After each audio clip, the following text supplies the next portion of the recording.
Welcome back to my channel. My name is Callie Stone, in case you forgot. I'm going to be doing the model of communication today. So this model is actually my own personal model of communication. It is actually going to be a combination of two different models.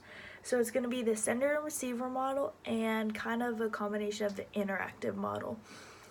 So, as I drew out here, I drew the interactive model.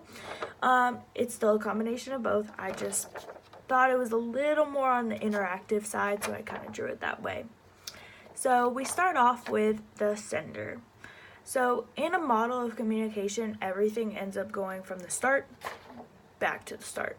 So, to make it clear, we start off with the sender. The sender is the originator of the message. So this message can be basically anything that the sender wants communicated in an easier, clearer way. So they're sending it through this process. So as the sender sends a message, they are in charge of encoding the message. So when you encode a message, it basically takes the message and it changes it into signals. So these signals can be sound waves and stuff like that. That basically the receiver will have to end up decoding, okay? So the sender sends this message through a source. Okay, so they're sending this message through a source. It could be verbal or nonverbal. As the receiver gets this message, they are in charge of decoding it. So basically, decoding is different from encoding, where encoding is changing the message into signals for the receiver. The receiver's job is decoding it. So decoding it is taking those signals that they had received and changing it to a message. So that message is what their sender wants the receiver to basically understand and check over to make sure that it is clear. So as the receiver gets the message, they are in charge of decoding it. As the message is received, there can sometimes be a thing called noise. So noise is basically an interruption in the message. So during the signals when they're encoding and everything, a car horn or just any noise in the background can kind of interrupt that.